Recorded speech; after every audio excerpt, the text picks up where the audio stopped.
안녕하세요, 여러분. 재테크하는 월급쟁이입니다. 드디어 투표는 끝났다. 앞으로의 변화를 철저히 분석하자.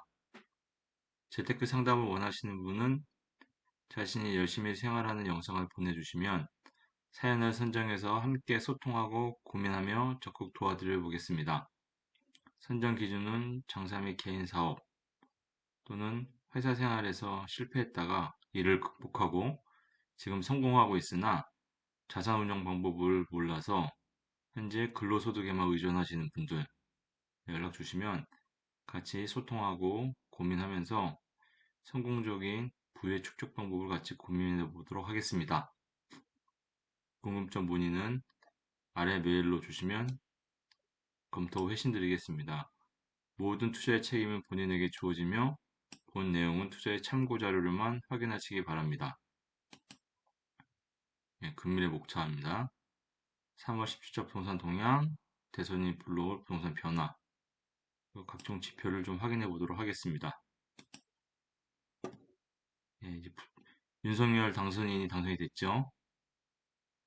윤석열 당선인이 강조하는 것은 시장 자유라, 정부의 개입을 축소한다.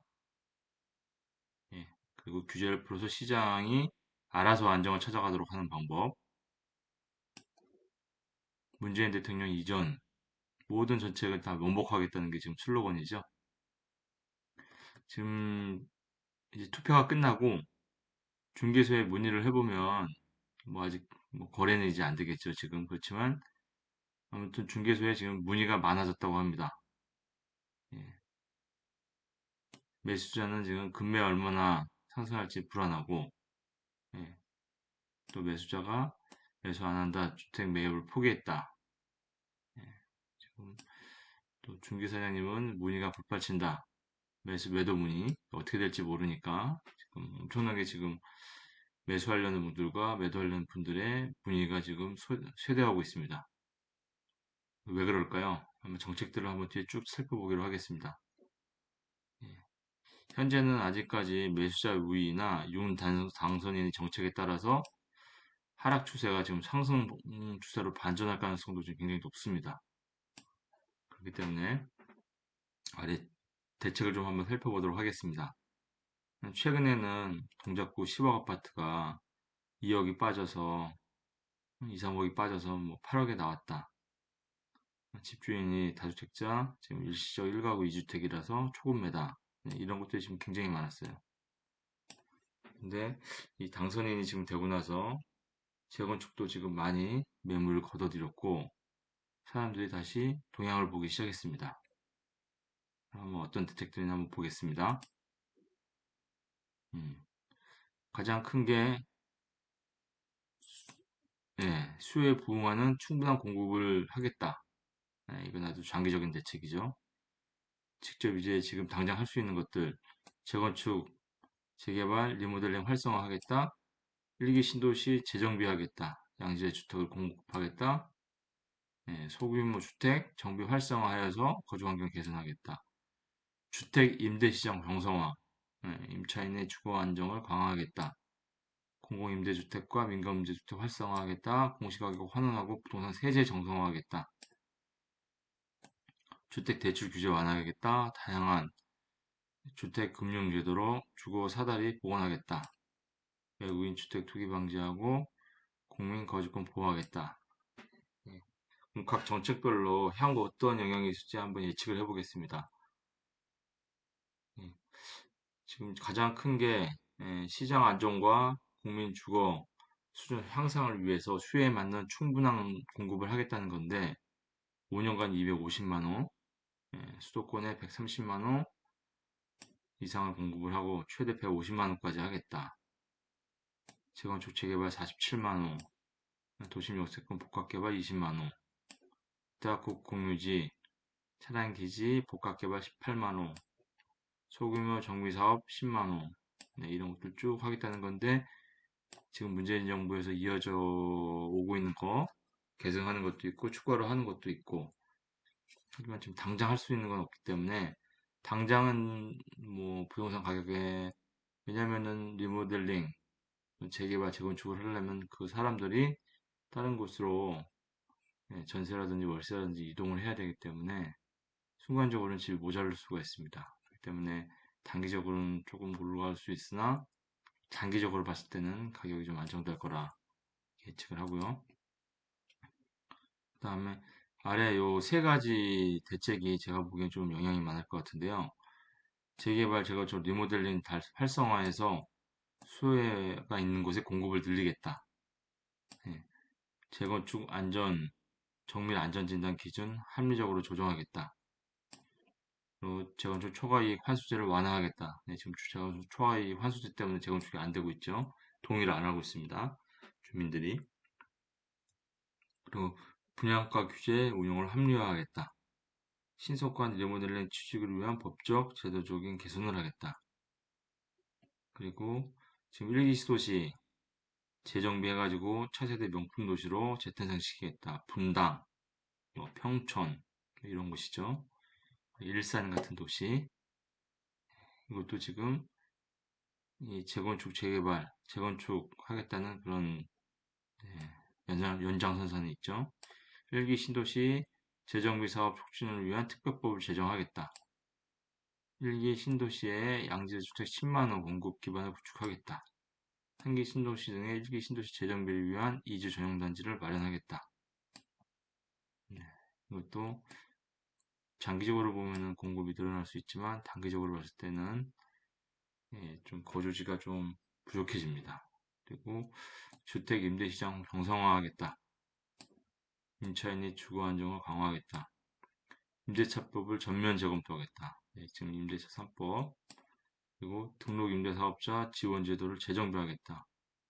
시장 여건을 고려해서 매입 임대용 소형 아파트 60제곱미터 이하 신규 등록을 허용하고 부동산 합산과세 배대, 양도소득세 중과 배제 등 세제 혜택을 부여하겠다. 이렇게 되면은 60제곱미터 이하, 20평 이하는 많은 수요가 좀 몰릴 수도 있습니다.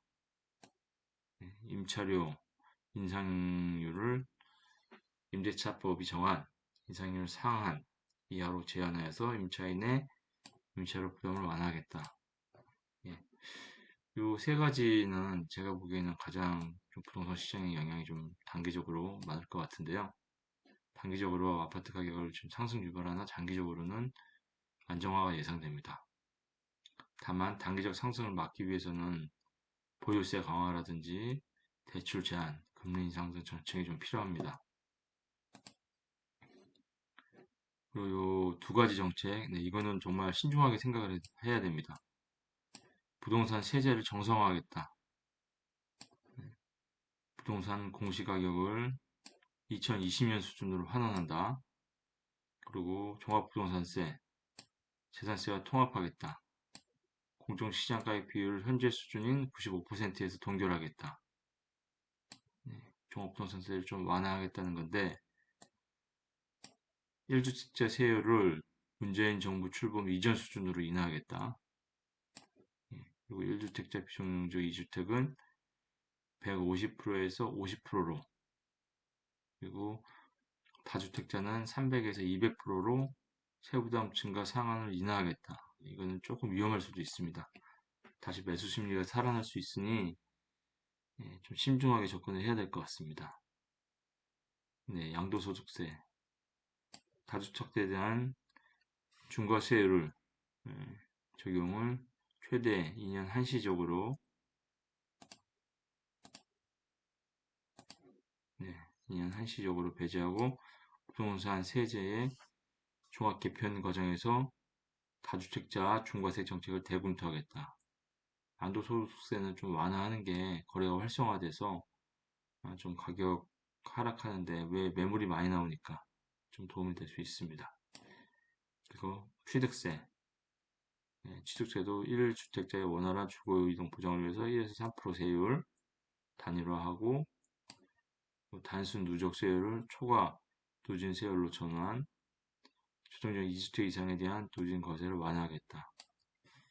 취득세를 좀 완화하게 되면 매수하는데 좀 부담이 없기 때문에 이것도 가격 상승을 좀 부추기는 그런 정책이 될 수 있습니다. 그리고 주택 대출 규제 완화와 다양한 주택 금융 제도로 주거 사다리 복원하겠다. LTV 규제 합리적인 개편, LTV 규제를 단순화하고 주택 수에 따른 규제 방식으로 전환하겠다. 신혼부부 또는 생애 최초 주택 구매자 내 집 마련 금융 지원 강화하겠다. 신혼부부 4억 원 한도에서 3년 저리 금융 지원, 신혼, 청년, 전세 대출 및 대출 상환 이자 지원. 네, 이런 것들도 참 조심해야 됩니다. 이 LTV 특히 규제를 단순화하고 주택 수에 따른 규제 방식으로 전환하겠다. 네, LTV 상한을 지역과 관계없이 70%로 단일화. 네, 생애 최초에 대해서는 그리고 다주택 보유자에 대해서도 주택 보유 수에 따라서 LTV 상한을 40% 30% 정도로 차등하겠다. 대출 규제를 좀 완화하는 것도 좀 신중하게 접근했으면 좋겠습니다. 다시 매수 심리를 자극할 수가 있습니다. 하지만 이런 세제라든지 하는 것들은 당장 부동산 세금 정책은 지금 더불어민주당이 의석수가 157석, 지역구 비례대표 15석, 172석이기 때문에 의회에 동의가 없으면 좀 쉽지는 않습니다. 그렇기 때문에 좀 지켜봐야 되겠습니다.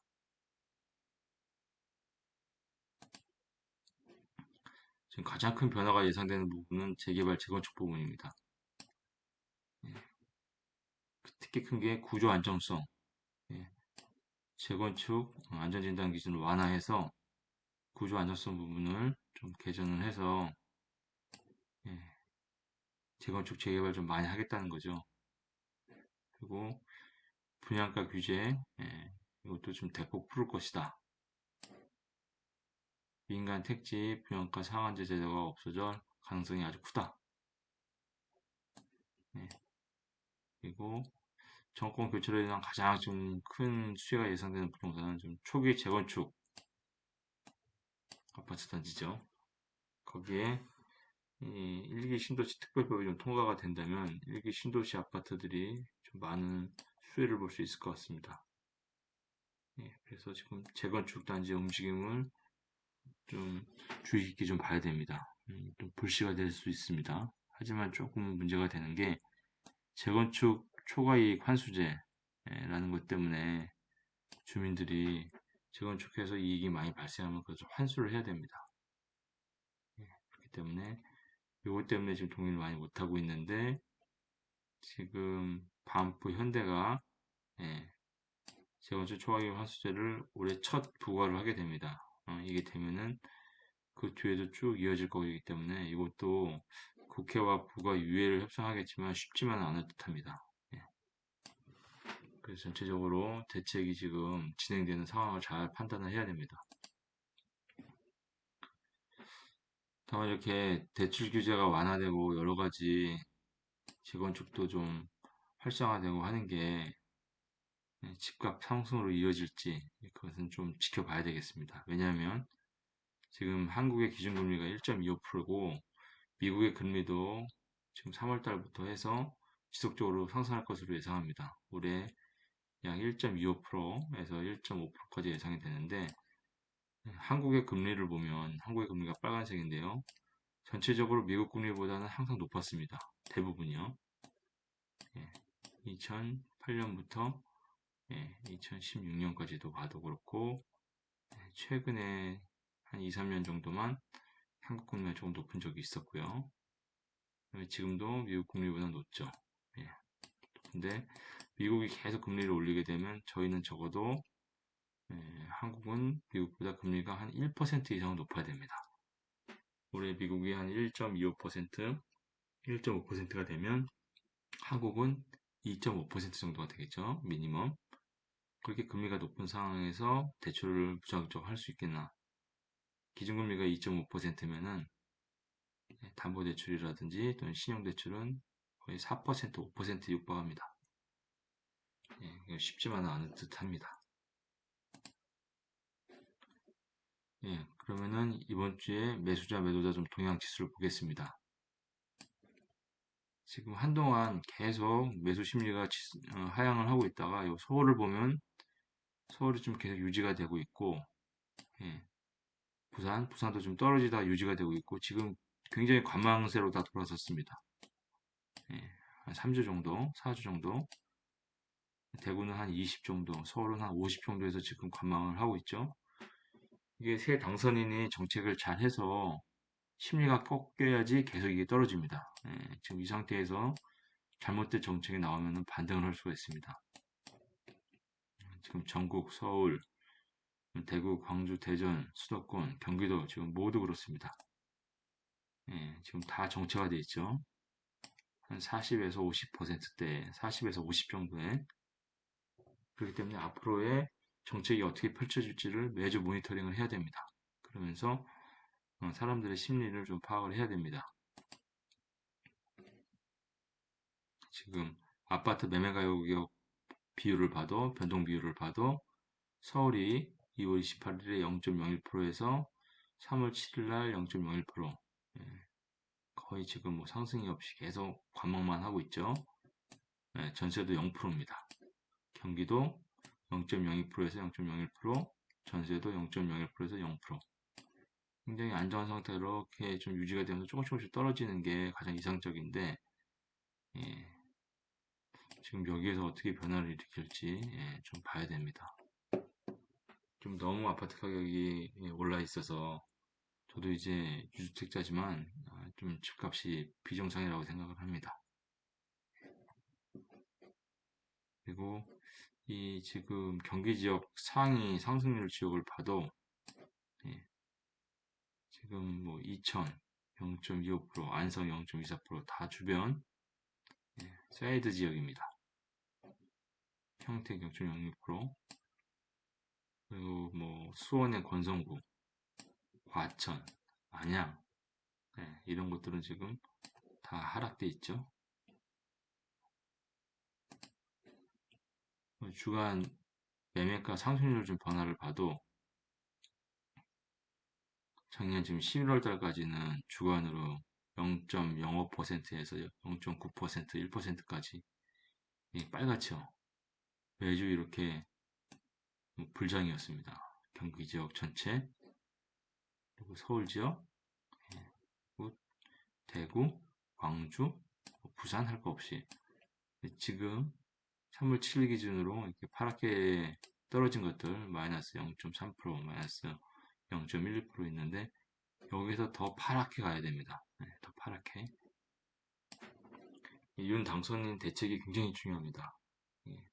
온 국민들의 지지를 받았으니 그에 합당한 정책을 펼칠 것이라고 생각이 됩니다. 믿어봐야 됩니다. 전국 전세 동향을 봐도 전주와 비슷하게 0.03%로 동일합니다. 특히 수도권은 0%, 전세가 안정돼 있죠. 전세가 안정돼 있으면 집값이 올라가기가 힘듭니다. 그래서 지금 전세 동향으로는 전국 0. 수도권은 0.0%, 전국 0.03%, 굉장히 안정돼 있습니다. 서울도 영등포가 0.2%, 은평이 0.02%, 경기 전세 상승률을 봐도 이천이 0.3%, 안성이 0.3%, 매매가가 거의 비슷한 동향으로 가죠. 매매가도 이천과 안성이 가장 높았습니다. 근데 군포, 안양, 과천, 뭐 광명, 용인 이런 핵심 지역들 다 지금 많이 났습니다. 좀 좋은 정책이 계속 나와서 서민들이 좀 접근할 수 있는, 편히 살 수 있는 그런 아파트 전세가, 매매가가 형성이 됐으면 합니다. 전세가 상승률을 봐도 작년에 8월, 9월에 이렇게 빨갛게 피크 아주 약 0.5%에서 1%까지 올랐죠. 전국도 그렇고 서울도 그렇고 부산, 대구 뭐 전부 다 그랬죠. 경기, 수도권도 지금 이제 전세가 다 파란색으로 좀 안정권에 들어갔습니다. 물론 7월 달에 임대차 3법이 만료가 되는 시기가 있지만 그때 좀 지켜보면서 추가 대책을 세워야 되겠지만 여기에서 추가 대책이 좀 계속 나와서 안정화됐으면 합니다. 앞에서 정리했죠. 매매 상승 지역, 금주 상승률 지역, 보면은 마산, 군산, 전주, 이천, 이런 제주, 이런 지방 지역들이 많습니다. 전년 말 대비 상승률도 다 똑같습니다. 지방 지역. 하락 지역은 대전, 인천, 네.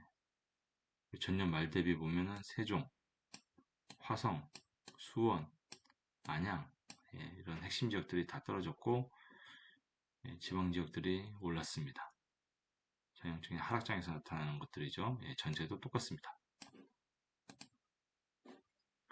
지금 매매시장 강도를 좀 보겠습니다. 매매시장 강도는 사설 부동산 치인에서 매수 심리라든지 부동산 매매 가격이라든지 이런 것들을 종합해서 좀 매매하고자 하는 그 지수를 나타낸 건데, 이 매매 지수가 높을수록 매수하는 사람들이 많은 것입니다. 2013년도에 아파트 가격이 낮을 때 하락장일 때가 매수 심리가 한 마이너스 70 정도였고, 지금 굉장히 많이 떨어졌습니다. 파란색인데 계속 떨어지고 있죠. 여기서 좀 더 이 추세를 놔준다면 이렇게 떨어질 텐데, 여기서 지금 대선 이벤트가 있었고 윤 당선인의 정책들을 앞에서 좀 살펴봤는데 사람들의 심리가 어떻게 반응할지 좀 지켜봐야 됩니다.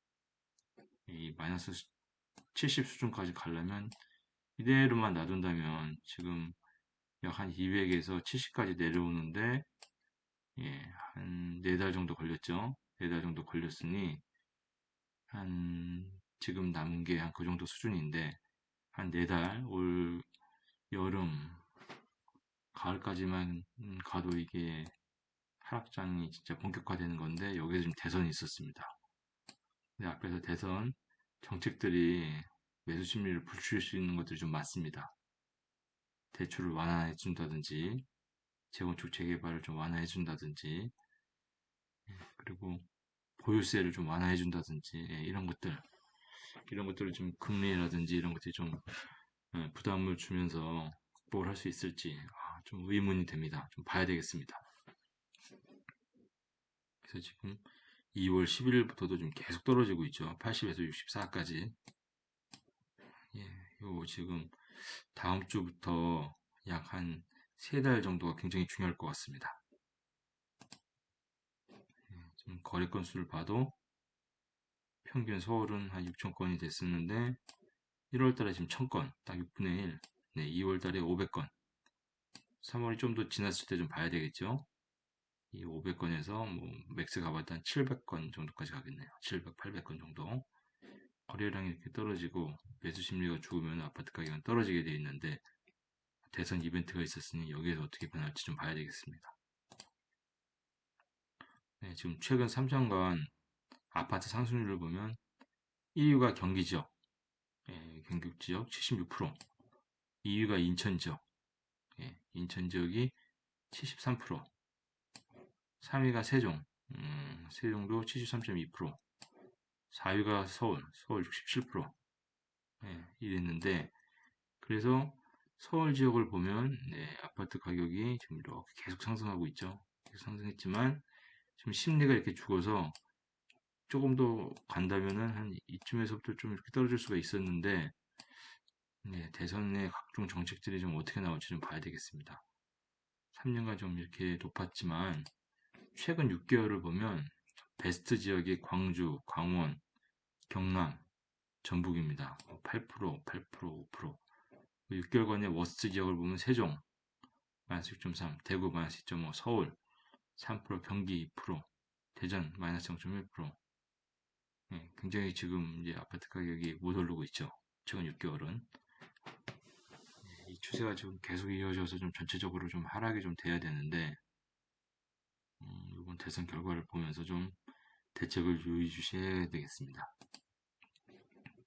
좀 수요 입지를 봐도, 서울과 경기 지역, 이 서울은 지금 필요한 수요가 약 48K, 약 한 5만 개, 4만 8천 개 정도인데, 2022년에 지금 2만 5천 개 예정돼 있고 내년에 2만 6천 개 지금 공급은 되게 부족하게 되어 있습니다. 하지만 그렇게 공급이 부족하다고 아파트 가격이 천정부지로 오르는 것은 아닙니다.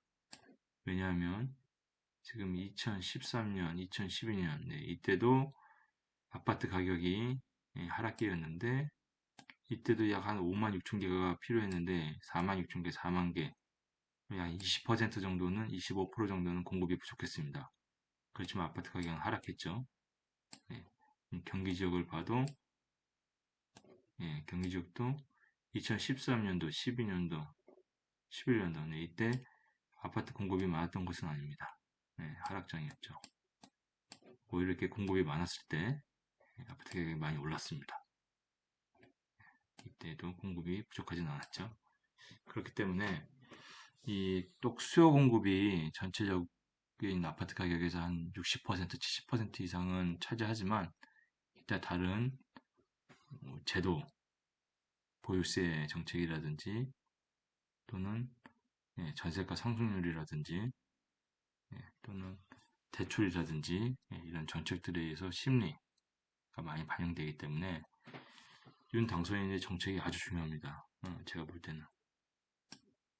네, 이 재건축 재개발 완화하고 보유세 완화하고 대출 완화하고 이게 이루어지면 가격 상승은 불가피해집니다. 이런 것들을 좀 매수 심리를 자극하지 않으면서 지혜롭게 예, 금리를 좀 높여가면서 보유세를 강화하면서 대출을 제한하는 이런 정책이 좀 있어야 됩니다.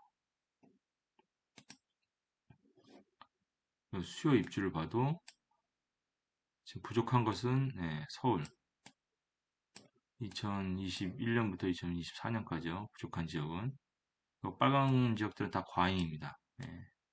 전국적으로 봐도 초과, 적정, 초과, 적정. 경기도 봐도 과잉, 초과, 초과, 적정. 서울만 빼고는 전체적으로 공급이 부족하지 않습니다. 서울의 부족한 주택은 광역교통정철망 정도를 통해서 주변으로 분산을 하고 서울에 재개발 재건축하면서 공급을 좀 늘려서 하면 장기적으로는 안정이 될 수 있습니다. 네. 앞으로 윤 당선인의 정책이 정말 중요합니다. 매주 이 부동산 동향을 보면서 우리가 어떻게 해야 될지 좀 대책을 세웠으면 좋겠습니다. 본 내용이 도움이 됐다면 구독, 좋아요 부탁드립니다. 감사합니다.